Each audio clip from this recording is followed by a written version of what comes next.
appelé ça un message lobby docteur. Moi, on a vu il y a 7 ans, je crois, à Tiki Bisopé, qu'on a sud à London, puisque ma pays sous. Alors, les appels docteur Passimingi. Pour nous avoir une introduction, na badega wana ezadinini avant to banda koyeba nan badega ngo ezadinini. Oui, les bosso na zongeli sous mbote pour na bande konso baza kotala biso famille na ngai, mwasi na ngai, bana na ngai na bande ko mususu.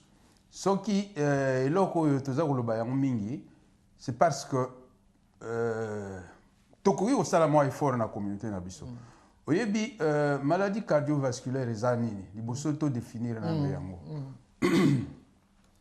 Omoni motema ya moto ba voiture ya kala ezaki na ba carburateur.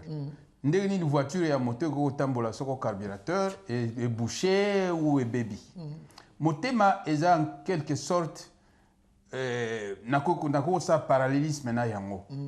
Motema ezali oyo ezali ko permettre que ba tissu nyonso ya nzoto y compris cerveau, ba rein, motema yemoko ezala alimenté na makila. Or makila il n'y a pas seulement transport, il y a des nutriments, mais surtout oxygène.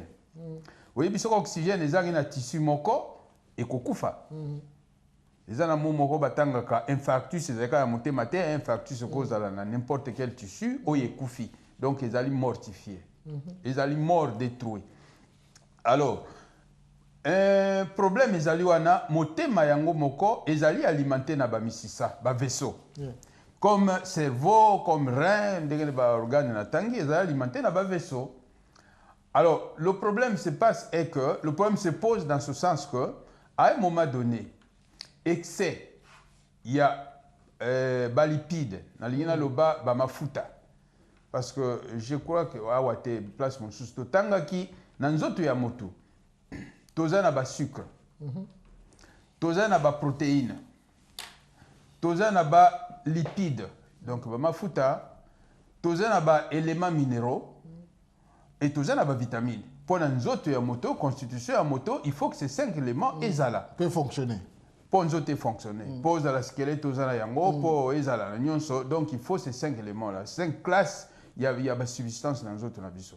Alors, quand il s'agit d'un problème cardiovasculaire, ce sont les lipides. Donc classe il y a mafuta.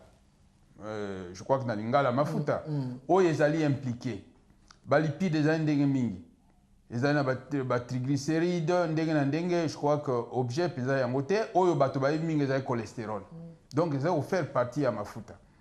Alors à un moment donné pour un excès il y a mafuta pour des raisons oyo toko évoquer plus tard mafuta wana et bandi kozala ebelé et se coller na ba vaisseau. Namisisa, vaisseau, c'est-à-dire oui, mais makamakila. Bartère en particulier. Alors, et c'est collé na yango.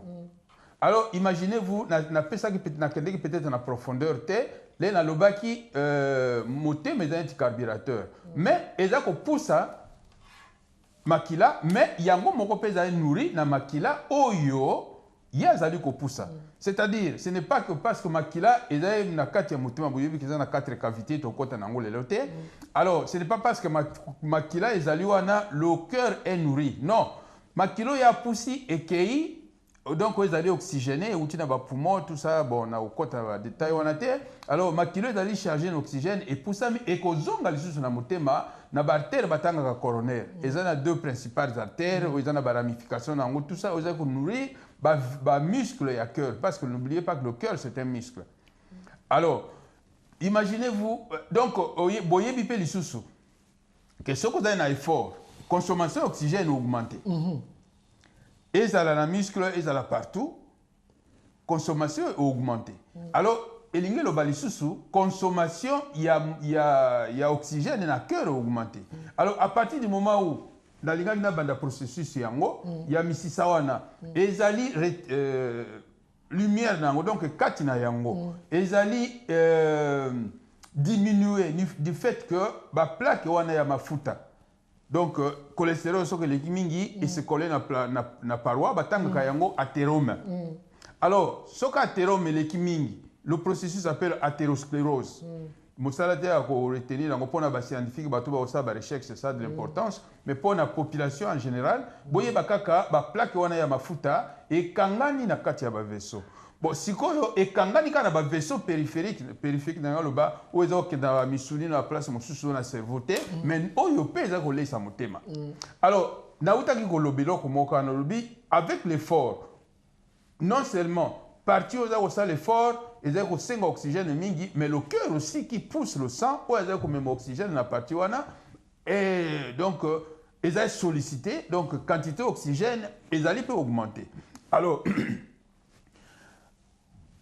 yo za kuluka mokti mais za kuluka ezala quantité d'oxygène ezala augmenter au même moment moyen ya ko fournir l'oxygène en gezate parce que ba vaisseau ezali boucher ou diminuer lumière donc quand il est diminué ce qui crée des dégâts alors il peut arriver des fois que ils a bouché de sorte que ou même plaque moko et s'est détaché et ça n'est pas batanga caillou donc une espèce de bouchon na vaisseau moko d'une importance quelconque mais est-il que o ezali bouché place wana ya motema oyo ezali alimenter na vaisseau wana ben vous allez sous oxygène té vous allez sous makila té et kokufa alors compte tenu ya importance nango et ko ça ba dégâts plus ou moins grands na kati ya motema et qui peuvent arriver même jusqu'à ce que mota kufa na yo batanga heart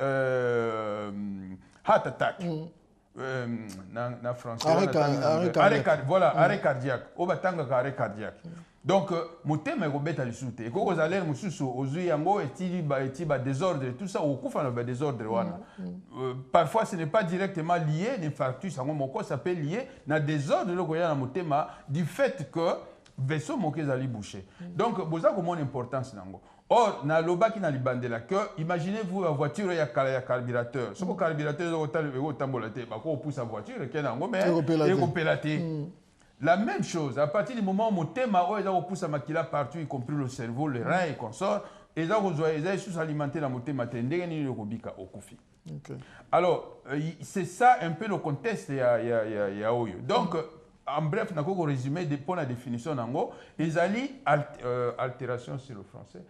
Kobeba, il y a un vaisseau, il y a moteur où il est motema du fait que la plaque il y a ma futa est bouchée plus ou moins complètement vaisseau. Alors ce qui fait que le cœur n'est plus alimenté. Notez que ce processus ils allaient sélectionner quand la motema ils est partout. Il y a un cerveau, il y a un barré, il n'y a pas mon sous. Mais ici, il s'agit du cœur. C'est pour cela qu'on parle de maladies cardiovasculaires. Il s'agit de ça. Donc, mais bon, c'est un phénomène normal qui a des raisons d'être. Donc, on a ici définition, sur les clarté, beaucoup de temps.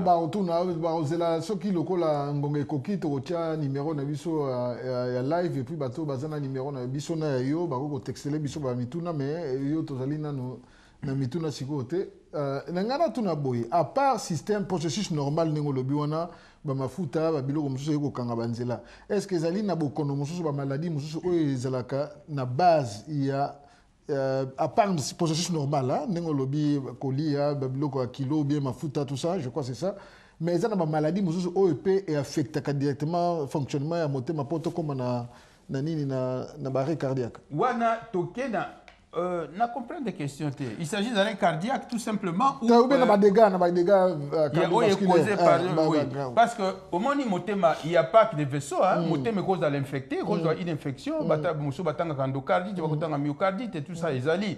Donc elingé le baptême motema ils allient exclu na ba maladie mususu. Mais si quand tu spécifies maladie moko, ko même dégâts na motema. Au cause par exemple na tuberculose ya motema, au cause même si c'est rare, au cause na loko musu na motema.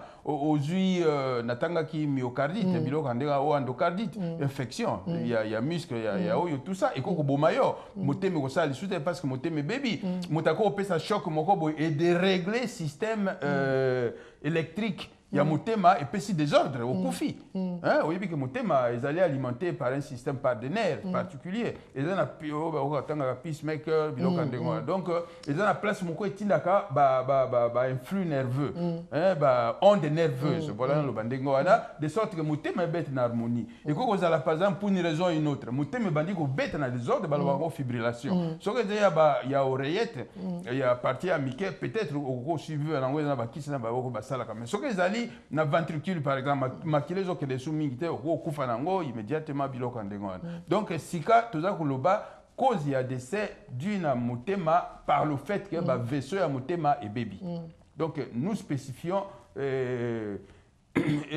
scope batanga scope donc eloko nini toza koloba na yango lelo toloba makambo mosusu toloba oyo ezali lié na bavaisseau oyo elesaka motema alors soki opose question raison donc raison tokoloba donc le plus ezali na tokomaki mwa buku moko natalaki na website nayebi te mpo nini elongwe normalement ifezala kuna mwa livre moko yango oyo eza komona na malamu te toloba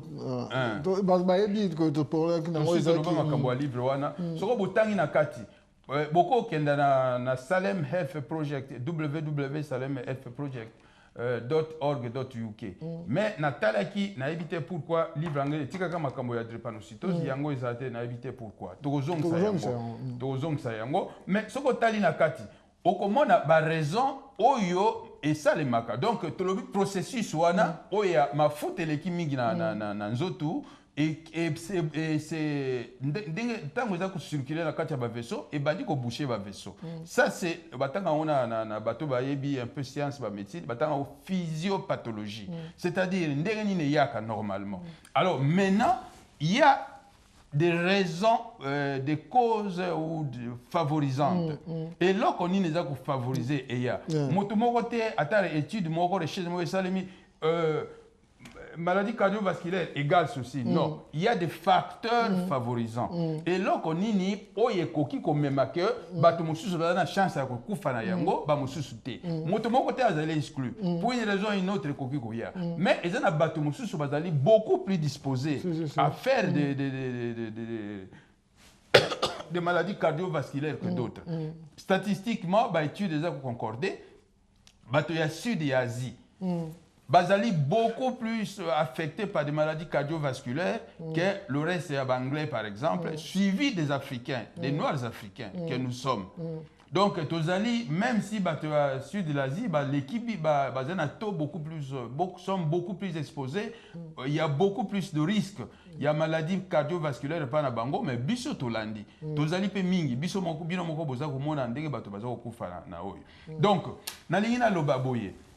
Ba raison na koki kotanga yanga wapona kenda oyo te eza na ba risque oyo okoki ko modifier te à partir du moment où za kokola ba risque eza ko augmenter na koki ko loba par exemple na tiki moi papier yango bon na yebi yango parce que moi si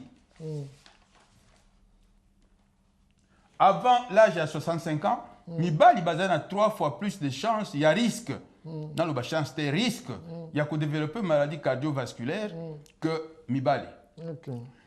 Au-delà, il y a 65 ans, et commis à taux à risque égal. À partir de 80 ans et au-delà, Bassi va commis 2 fois beaucoup plus vulnérable, beaucoup plus à risque que les hommes.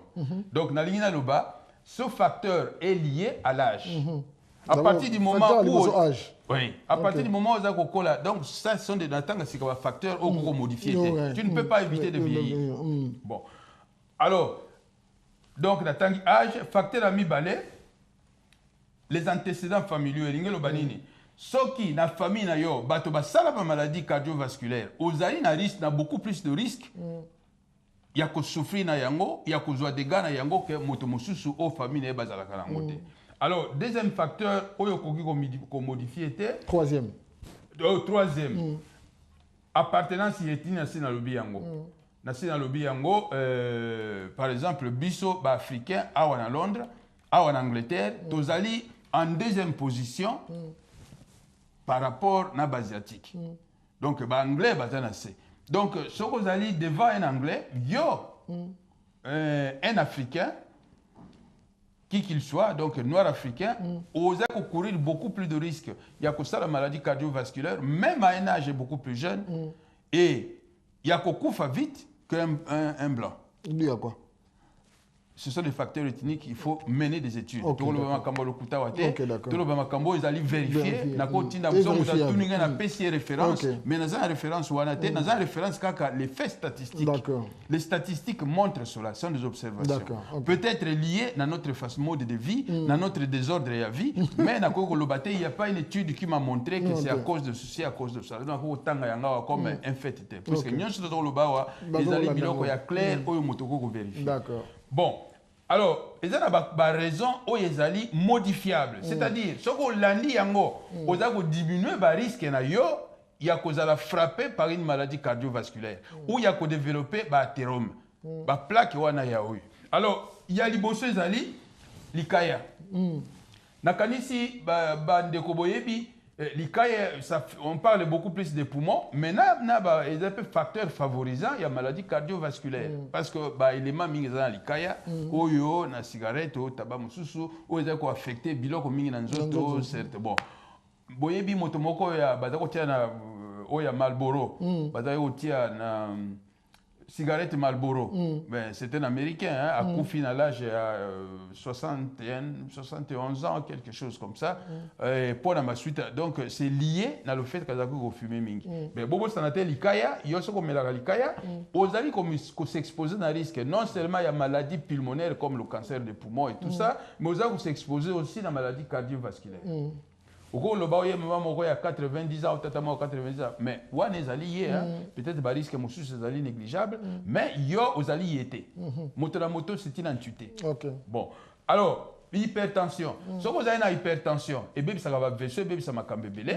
Il y a aux soigner l'hypertension, aux ont un désordre et tout ça. Aux comité à risque de maladies cardiovasculaires. Moto a une hypertension, a beaucoup plus de risques. Il y a qu'on souffre de maladies cardiovasculaires que moto a une attention normale, normale tendue, une attention à madame.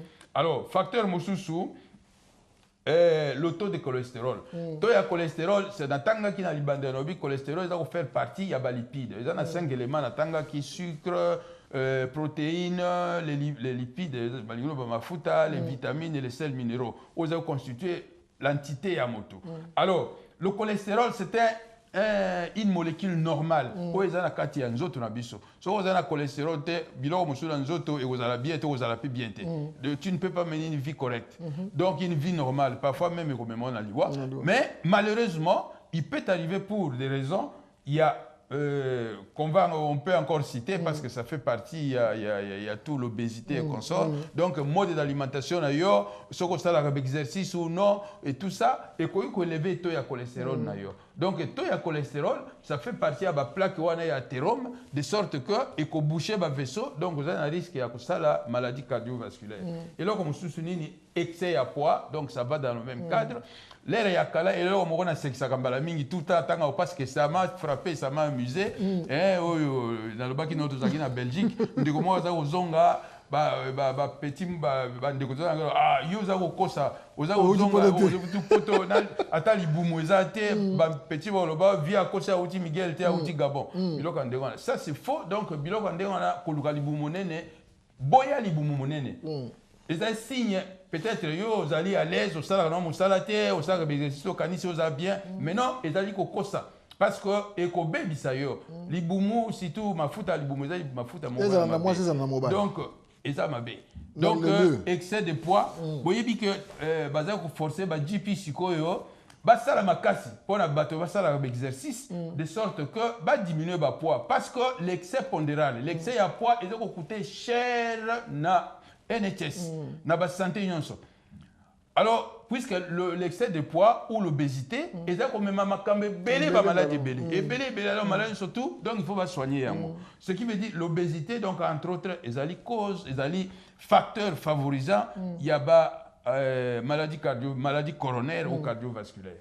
Et là, on se souvient, bon, là où tu le l'inactivité, donc moto a fait d'accord sédentaire, quoi, ou la télévision ou mais là, tout ça, oui, computer, tout ça, exercice exact. Donc, il y a mon aîné, on a utilisé énergie non béton, le paquet moko.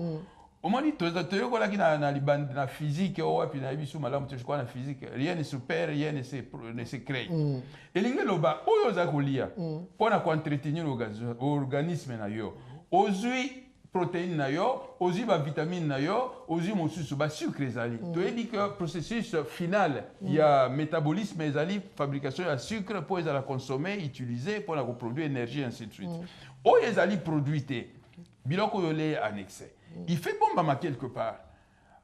Bombama quelque part sous quelle forme? La forme la plus utilisée par l'organisme pour conserver l'énergie qui n'est pas consommée, c'est la graisse. Alors, au bani oya monene. Alors, moto par exemple, passer la sport, tout ça, il y a développé un muscle, mais azana graisse mingité. Yo ofandika na ndako oza benejo oza olia mingi oza ko mela tout ça ezali ko favoriser obésité donc l'excès pondéral oza comité à risque de maladie cardiovasculaire donc l'inactivité eza mabe alors eloko musuna ko tanga soko oza na diabète oza ko soigner diabète na ote c'est la même chose eza ko bébé ça va vaisseau eza ko favoriser que athéro même il sala plus rapidement et puis il détruit ba vaisseau mususu donc c'est un facteur de risque aussi. Il y a l'alcool. L'alcool, c'est la même chose. Donc, l'alcool est aussi un facteur favorisant pour plusieurs raisons. Donc, natangi ba facteur à mon alobaki be facteur de risque modifiable pourquoi parce que oko boya alcool oko boya tabac oko kota na ma club moko ya fitness oko ki ko diminuer pour couper sa objectif au bien na olongola poids na ngai oko soigner diabète na bien hypertension na yo bien donc mon yo moko selon que oko zo makambo sérieux oko diminuer ba facteur na risque elingo lo baté soko diminuer ngo zala 100% oko sala ko te pose oko lo ba ndeko moko azaki moke azu yango mais non on dit facteur de risque. Il y a il n'y a pas tout à fait non, il y a des facteurs qui favorisent cet état des choses, ces maladies-là. Ok. Ouais. Mais si docteur, juste une petite ou deux petites questions. Selon culture Nabiso, il y a un exemple de Miguel. Mais la culture Nabiso, il est dit que bon, dit bon poids, tout ça, en bonne vie et mœurs. Docteur, bonne vie et mœurs. Maman, Kolamba, Soka Lambi Bienté, papa Tomboki, ah non, ça les gens font bon nangaïté, il faut bon nangaïté, la nangou bébélé, tout ça. Mais si quoi, n'est-ce pas en fait, avant de continuer ma question, pour nous continuer la mentalité, batuke et l'eau gangoué ça m'a bien malgré que tout ça la émission Nabiso. Oui, mais il y a un cas qui ko sala émission moko ya kolia. Le boko maman. Le boko maman. Ba mama il y a ezana ba mama moko bakola mingi moko par exemple na kotanga comme pasteur yoka na très bien connaît maman bondo. Tozala na église moko maman moko très bien. Abengaka soko na zana projet ya kosala na pesaka ye responsabilité ya kobenga bandeko na ye. Alors tozala kosala par exemple, pendant 2008, je crois, tout ça là qui programme il y a 10 mois, tu recruter nutritionniste moko nigériane. So boké na website nanga boko mona ba photo ya maman nezali kuna. Alors, ezaki ndenge nini? Po olakisa ndenge ya kolamba. Oyebi na ba mboka na biso. Biloko eza naturel, ezali produit par hormone te, ezali biloko moko ya ndenge mosusu. Et puis bate pa na biso baza ko sala mingi. Peut-être makambe changer na kisasa boli misanga na uta kisasa ka mwa kala mingi na kendaki moi rapidement na moni bato ba kondi na nzala. Donc c'est déjà une autre chose. Mais bato baza na ba moyen. Peut-être va changer va mode de vie va do lia ndenge mosusu, mais en général ndenge na biso ko lia ezalaki mo ndenge moko ya difficile. Moi différent na ndenge ezaliawa parce que moto na moto dans le temps il avait quelque chose à faire. Bato bazako fana ndako bazaki belemité. Moto na motifa kenda alors imaginez-vous moyo wana Kinshasa au Toki bato mosusu bazo uta Gombe te azo kende Kimancheke na makolo tout ça risque za na nini ki akufa hypoglycémie akufa na carence mais akufa na munene te parce que azana ya ngote alors eloko wana yo lobi est-ce que ndenge toza kolia mafuta mingi tout ça justement na tangelo kango pourquoi parce que ba conseil tout ça ko pesa na mama wana ba yebi ba maman bazala ki bazo kanga ba yebi ba miyebi et ça les ça qui bango mi ba sous tension ba moko ya ki na tension à 19 na ba conseil sous tension comme stabiliser na 14 tout ça très bien pour na ba conseil o bazo ko jouer na ndenge ya kolamba biloko kolia oyebi ko ça ba recette ya bien ça kotia mafuta ko ça la nguba en fait eza mabete mais ça dépend na quantité aux kolia. Ça dépend, oui, la quantité de roulia, oui, disons quantité, oui, aux roulia yango. Attends, ma fouta, au cours de ma fouta complètement, non, mais la quantité de roulia, n'endenge payon aux alliés qu'on dépense énergie na yo. Alors, ma cambo ya ba recette, les alliés belé, vous voyez qu'ils ont 5 qualités à biloko à roulia, hein? Alors, il y a qu'on dit ba sucre, consommer en mingité, lié à mon soko aux écoutes culture ya oli o melatina au sans sucre, ils ont malam. Et ça, ba mafuta. Tolobi va me faire mafuta. Mafuta est vraiment ma baie. Et comme mayo, non seulement mon nene, et qu'on boucher ma version de goto moni ma cambisa belé pour la mafuta. Alors, oza na bandunda. Ndunda ezali très bien. Na zekutu na livre moko batindi la biso boyo ba zay ko ça la médecine na ba yebi yango British Medical Journal. Donc toujours yango toutes les semaines.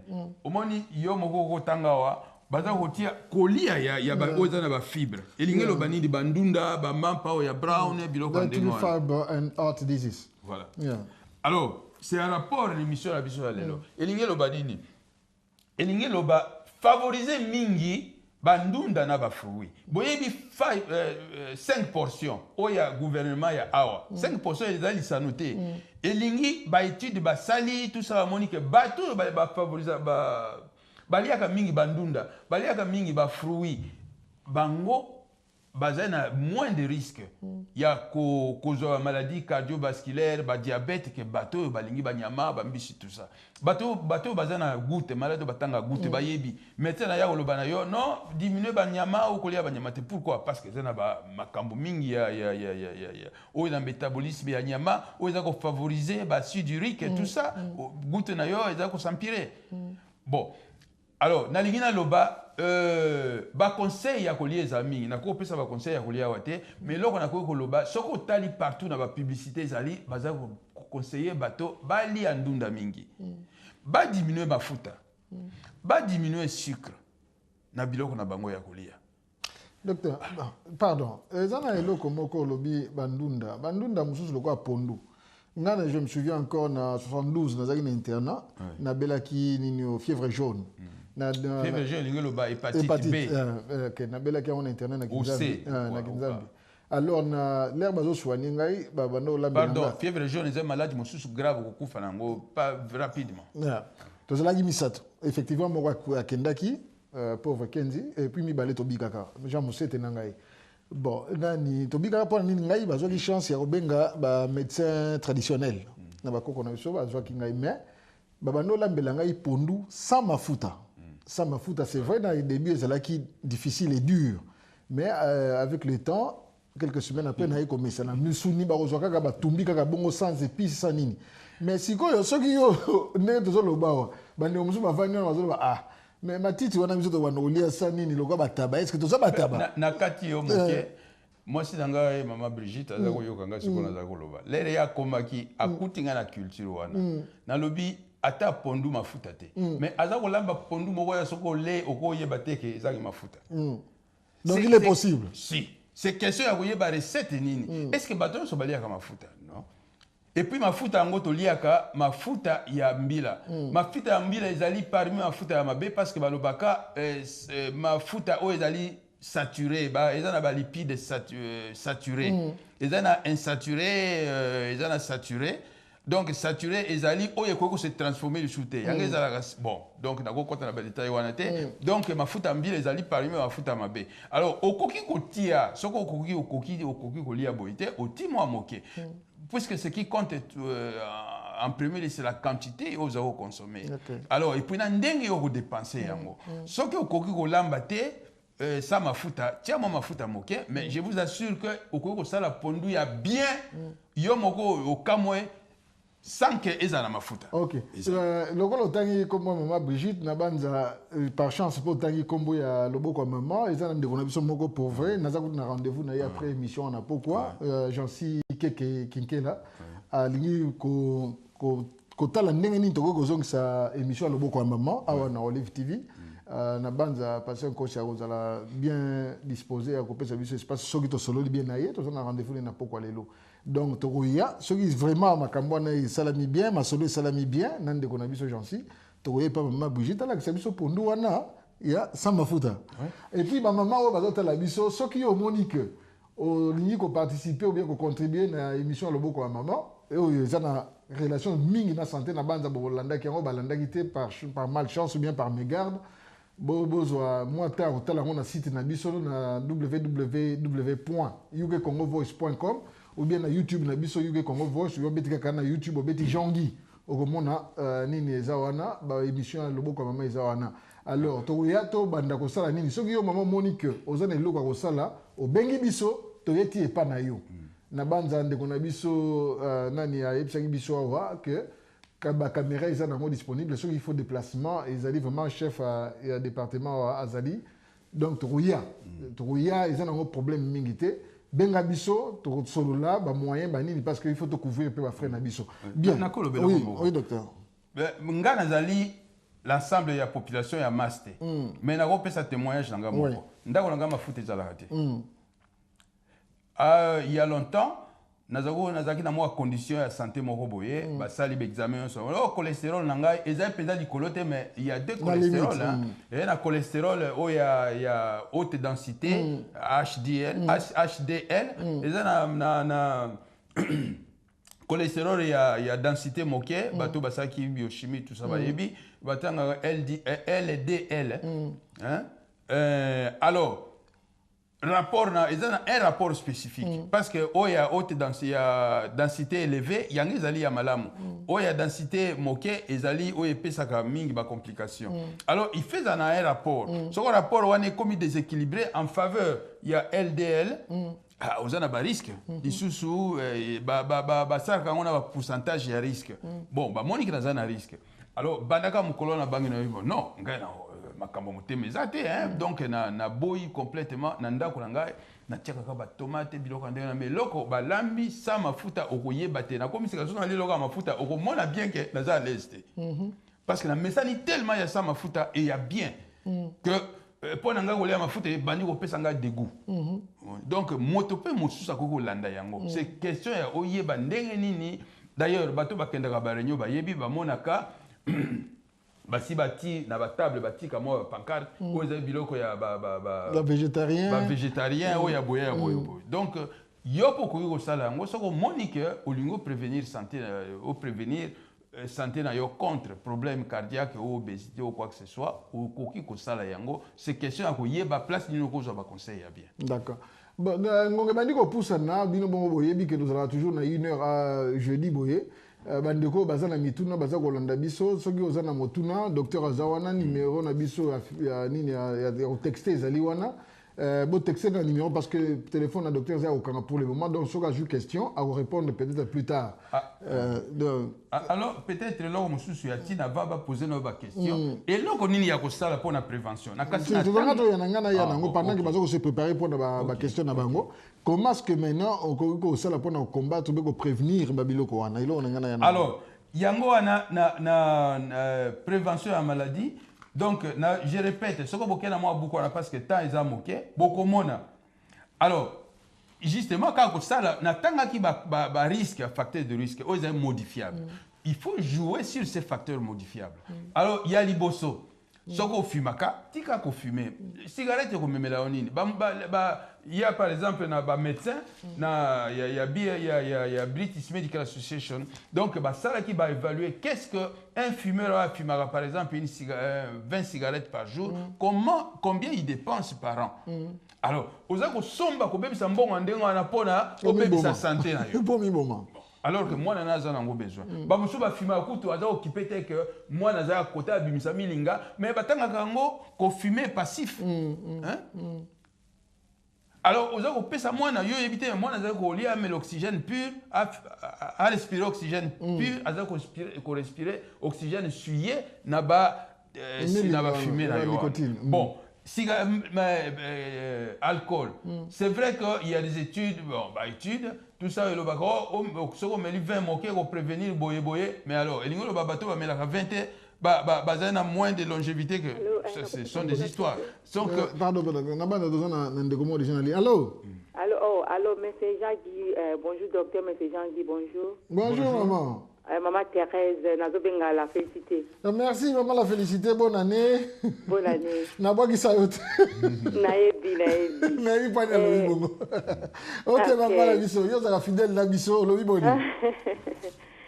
Vraiment émission lelo na pombo nzambe eza vraiment malamu vraiment na sepeli makasi na vende kana zo la nande docteur alo bala ba conseil.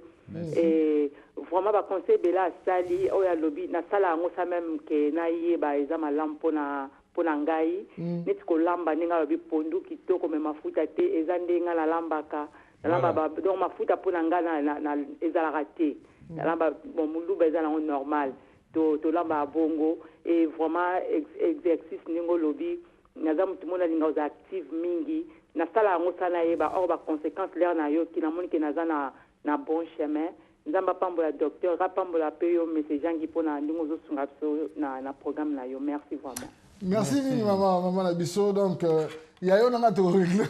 OK merci. Merci nzamba pambola na libota mobimba kuna. Alors docteur tu vas continuer si on entend deux autres comme ça. Boyo qui témoignage bino moko. Alors Nalina lo balisu donc comme l'alcool ba mususu ba ko ba so ko meli vin si tout vin rouge boye ça sont des histoires. Est-ce que bateau ba mela raté lingo ba bazana nini? Soko zana guya ko mela moké modérément. O mela modérément, o exagéré parce que bateau mususu ba ko tika yango te. Mais bateau ba tika to ba mususu bazana 120 ans pardon. Ngalo ba 80 ans, 120 ans oh yo bon j'exagère. Plus de 80 ans et tout ça, il faut vivre. Donc, ce qu'on tika masanga, tika yango. Ce qu'on quitte, mela modérément, mela moké. Alors, l'ikaya, tout de suite au lobby. Allô? Oui, alors bonjour, pardon, docteur. Allô?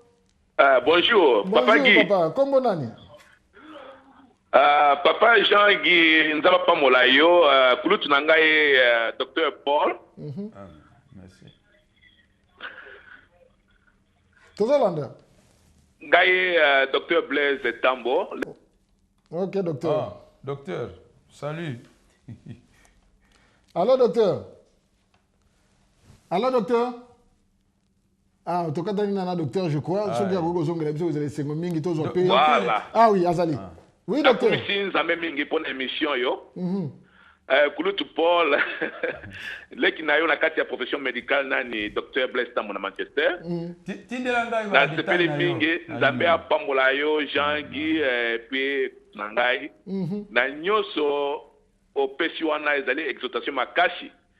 Parce Nangai moko pe bien que na munganga na kati ya mboka oyo naza kolanda yo pe Nzambe a pambola yo. Merci. Pe la kisi loko moko ngai po na ko appliquer pe na finangai. Merci d'avoir pas moula pe donc ngi ko bakisa contribution nanga lelo pona sukali moni ta culture na biso ya ba congolais to ya na mboka oyo pe na ndenge biso to uta il faut ça la munene muta ngona na munene kulia ba sukali en désordre ba chocolat en désordre sukali mingi na kati ya ti ça on peut munene alors munene on peut avoir ba complication mingi cardiovasculaire voilà ya mais tout ça ba exercice mingi to réduit ba poids na biso ya nzoto pe ba malade ko la kulutu nanga na kati ya médecine lobby docteur Paul pe ko réserver pe ko conserver biso mingi na santé ya biso ya malamu nzambe apa mola bino wana contribution na ngai nzambe apa mola yo docteur Paul Ndeko Guy. Merci. Tinda biso surtout ça na contact na docteur Paul comme ça na benga ki kulutu to sololaka wana kulutu na ngai. D'accord. Comme ça bo tala neni peut ko avancer na musalo ne to kende to ko yati na Manchester kuna équipe na biso ezali to ya kuna na docteur to sali pe musala kuna problème ezate. Vous êtes les bienvenus pour la Congo vraiment to banga ba mission mususu ya koleka tolingi maka politique mais oya santé wana domaine na biso donc bongizana kulutu ya merci beaucoup merci temonanga kulutu nanga na kati ya médecine docteur Paul na papa Jangi merci ok bon toke na noki donc na lobi makambo alikaya ifetika docteur auti koloba obino moko boyoki exercice na lobaki makambo rien ne se crée rien ne se perd elingi loba sédentarisme ezali eloko moko mabe luka une activité ya kosala okoko ego ozala te kaka okomisa komo na club mais okoki kosala yo moko ngai par exemple na place moko na zalaka eza na ascenseur mais na 4e étage nazwaka ascenseur te non pas que naza kobanga ascenseur na si na mipesa parce que là moto na discipline na ko mata 5 fois par jour na ozwa kaka escalier yango wana ekosala yo bien soki oza na motuka lere mosusu okoloba non place bona okende na makolo otiki motuka na yo soki oza na moyen ya kokimaka mwa mbango osala mwa soko bageno eza kopermettre yo motema eza kopermettre yo ezali malamu soki oza na possibilité ya kokomisa kopo na mwa place moko ya fitness sala yango et puis baparke mingi batie babiloko ya baexercice tout ça ekosala yo malamu il faut perdre énergie ndenge nalobaki énergie oyo consommé te ezalaki komibomba na nzoto alors la forme ya conservation ya énergie ezali la forme la plus utilisée dans l'organisme ezali graisse se transformer en graisse alors boyebi méfait ya graisse na uti koloba yango alors eloko mosusu nini et on m'y rassurer que bon nakoloba par exemple un exercice on recommande même 30 minutes il y a marche. Il y a 8 exercices. Il y a une intensité moyenne, je crois, 3 ou 5 fois par jour. Non, par semaine. Par semaine. Donc, il y a des recommandations, il y a le ministère de la Santé, mais tout ça, mais le cas moyen, parce que là, ça, tongo, tout ça, mais le cas, n'importe quelle opportunité aujourd'hui, ça, là, effort pour dégager comme énergie, ça, là, alors, pardon, ça, la parenthèse, moi, avant il est vrai que, la TV, comme poser risque na traitement pour na NHS loko la batu ya tabac ya nini ya fumer cigarette et tout ça batu ya alcool batu ya poids et comme il y a un moment où comme ko ba so ba pesio ba opportunité mingi et que au désister nango à chaque fois ba ko pime le même traitement ça va venir comme ça parce que tu vois le bana libandela et ça quoi alourdir facture sanitaire il y a NHS obésité donc alors oui, maman, pardon. Oui, maman, bonjour. Bonjour, papa. Nous avons des émissions sur les canaux de la télévision. Nous avons des questions que nous avons posées. Oui, comment on a dit, maman? Nous avons posé na docteur. Oui, quand tu as dit, maman. Alors, papa, vraiment, nous avons fait une émission avant de convaincre na Will, non? nalingi na tuna po ngai vraiment naza na problème moko me ntango nyonso nakenda komona médecin na ngai nazalaka soki na pangola mbango nayokaka pema me nakoka meme kokima mpe mbango te si nazokima mbango komona motema lokola ekatana mais soki naki komona toujours aloba na ngai na diminue ke poids mpo na diminue poids na ngai me ntango nazokende pa médecin alobala ngaka bongo boye nayebi te conseil nini okoki kopesa ngai te. Bon, oyebi ko diminuer poids tolobi liboso ndenge nini oza kolia na ndenge nini ozali ko dépenser énergie na yo. Mais ça la attention. Omoni soko osali excès ekoko mema yo na ba dégâts ya makasi. Donc liboso ya ba recommander yo exercice. Faut pas yeba ndenge nini motema na yo ezali. Tolobaki na libandela que les yo ko sala effort, motema ezali sollicité. Il faut ba version na ezala bien pour na motema ekoka kozwa quantité requise, quantité nécessaire pour ekoki, il y a oxygène. Alors ce qu'on va version na ezala mabe. Yo oza ko sala effort makasi, oza okoki komi boma. Donc il loba makambo ezala makambo progressif. Il faut jouer advisor, donc conseiller mon corps global. Ndenge ni ko adapter l'exercice na yo. Parce que ces ali, ce que zali inadapté et qu'on même na ba dégâts yamabe. Donc ce qu'on a monene, la première étape est ali ko ça la makaso diminuer monene. Première chose à faire est ali ndenge ni no liaka quantité ya biloko liaka nini, qualité ya biloko liaka nini. Ba oskolia ba ndona mingi na biloko na yo. Ndenge ba fruits mingi, o lingi ba nyama na ba mafuta o mosusu. Donc on me poser la question à notala. Alors est-ce que l'activité au akoko senga yo sala par exemple ce que yebi koza munene motema eza kopesa opema kokima mbango te tambola kaka par exemple ozalaka na mwa place moko okokende na makolo olia kokende na bus bon na ndako na yo bozalaka na kamwa baescalier mata na makolo olia kosala biloko ya ndenge wana donc eza biloko ya ndenge mwa baconseil ya ndenge wana médecin naza capable ya kopesa yo mais koforce na baexercice te tant que bafoot bino moko pardon natiki nasisa lelo koyo boyebi mwana na biso moko eza kosalanga mpasi na motema ya footballeur boyebi oyo ebimelaki ye alors biso yo moko il faut sala makasi oyo exagéré te na motema il faut bape bala bana motema eza na boyo eza malamu parce que vous avez soufflé pourquoi nayebi te pourquoi et puis docteur nayebi te facteur pe température ya libanda eza na ba heure mosusu tosali quand même moi sport ezali na ba heure oyo okotambola be okima mbango oyo mopepe eza favorable lokola na tongo tango mwa malili ezali ou bien na pokwa kokima na moi yango pe etindaka na makambo belé na ba effort ebele na koki ko lobelo nzoto c'est un tout c'est un organisme complexe nzambe motako sa motako comme na perfection oyo nzambe sala ki nzoto ya motute alors elingi lobaka ce n'est pas parce que au diminuer monene que makambo soza nango na nzoto esili donc il faut nzoto no batala ngo mobimba soko na nolobi makambo ya moi oko za déshydraté na moi oko za la frapper par un coup de soleil biloko ndenge na ndenge donc nyoso il faut faire attention na yango ezalité pour favoriser côté moko bepsa côté mosusu il faut doser makambo nyoso ndenge baloba lingala batiza ka mo doser c'est-à-dire il faut équilibrer makambo soza ko sala activité na yo d'accord merci mina yoka ki tozali na ndeko mosusu na ligne wana mama olimbisa biso allô Mamzou de père de bon continuer dans la prévention ndenge ozala pour ngonga bandi ko na alors na lobi makambo likaya na lobi makambo ya alcool na lobi to lobi makambo exercice to débattre na mingi awa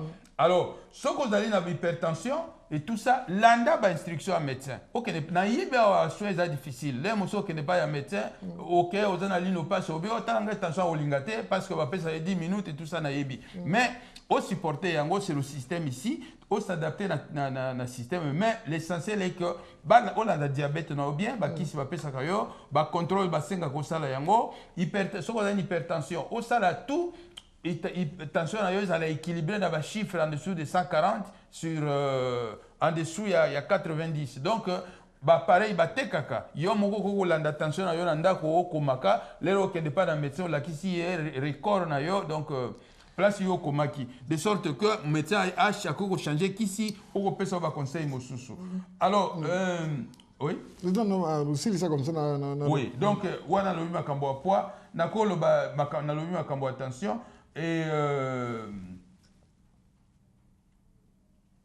oui donc médecin na yo pas ko pesa ba conseil et loko nini oyo ko yo sala la kanisi que na brosser l'essentiel, il y a des précautions, il faut jouer. Surtout le style de vie. Changez votre style de vie. Sédentarisme est si là. Et puis, ndenge ya kolia. Style de vie englobe aussi autant aussi well-being. Donc, ndenge ya bien aux actifs. Autant la biloko kolia ndenge aux kolia o tia ba fibre mingi. na biloko na ya kolia olia ko wela kaka misuni alors soko olia par exemple ba soso olongola ba poso olia poso te préféré ba viande blanche dans le ba soso et na biloko mosusu na mbisi voilà particulièrement mbisi plutôt que olinga ba viande rouge ba ngulu na OK docteur eloko moko na eloko moko na loba tozali na communauté na biso batu mingi bazoko hésitaka pour na barrière linguistique donc koloba peut-être anglais eza na moi limite ou bien nini mais bazoko yeba te que ezali droit na bango ya okende pa munganga kosenga ke no salanga contrôle complet donc ningo lobi wana hypertension diabète cholestérol babiloko wana nyonso eza droit na yo okeye pa munganga ayebisi yo ke oyebisi pardon que nazana besoin ya contrôle nyonso wana soki ya kosala yango te akotina yo epa infirmière asala yango soki yo okoki koloba kosolola bien te na munganga eza droit na bango balukela yo na rendez-vous moko mutu oyo akoya kosolola na yo ezali droit na yo ezali l'état ezali kosala nyonso wana mpona biso tozala bien na banzango ebandi kopusa na docteur na 2 minutes soki ozali na mwa eloko akoyebisa bana mboka na baconseil na baconclusion oui médecin ezali important nayebi motungisi ezali mais moto nyonso aza na mboka oyo aza na droit ya kofanda awa aza na droit ya ba soin. Ça eza na mobeko na bango awa. Donc yo il faut loba na médecin. Soko moni médecin na yo aza ko yoka makambo na yo te. Oza ko loba, je sais que balingaka iloko moko na mbala moko, mais ko senga ba rendez-vous ebele. Soko moni ke iloko oza ko consulter pas na médecin.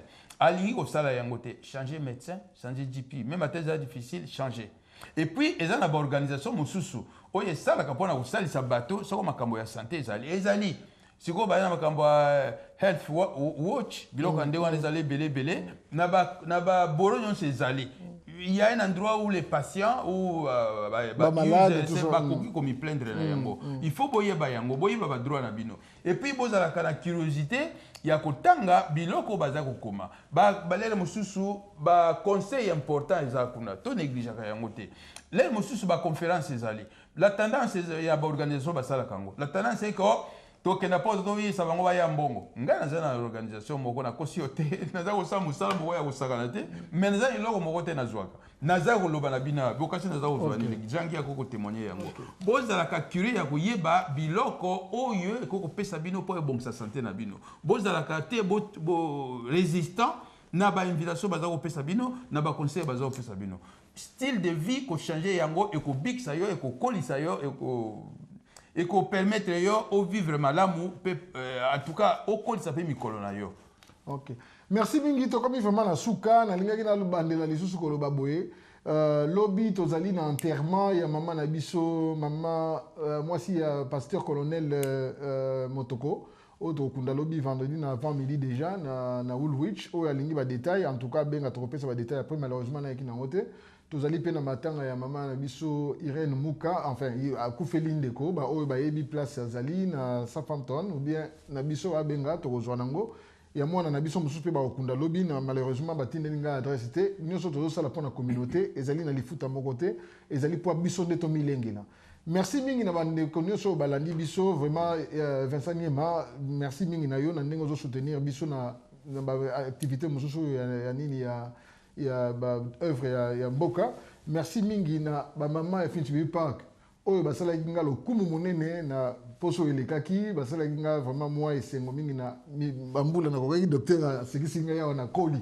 Alors merci mingi na ba maman na bandeko nyonso ba yaki mbula sike bandaki na ngai pe na kokende na sima étape sike bandi to tonde bino botondi. Merci mingi na Olive TV, merci mingi na famille spécialement na famille Ekanda Polo et puis na musée Dani et encore merci mingi na pasteur Nkosi oyazo pesa biso temps awa bino baye bolingi koya na émission loboko ya maman tozo bandela yango vraiment tozo kende réunion sikoyo soki simbi tozo zongela yango merci mingi na bino nyonso. Oui mais docteur momoko rapidement bon na lingi na pesa bandeko nyonso mbote et eza na ndeko moko munganga docteur Paul Kabasele akufeli papa na ye mes condoléances. Alors naza ko pesa bandeko nyonso baza ko tala biso surtout botindela biso ba question oyo za ko pesa ba sujet ya koloba soko boza ko pesa ba sujet tout le monde boza intéressé te donc ezali sengote. Merci mingi totiki bino vraiment to toni botondi merci na technique merci na bino nyonso to monani semaine prochaine bye bye.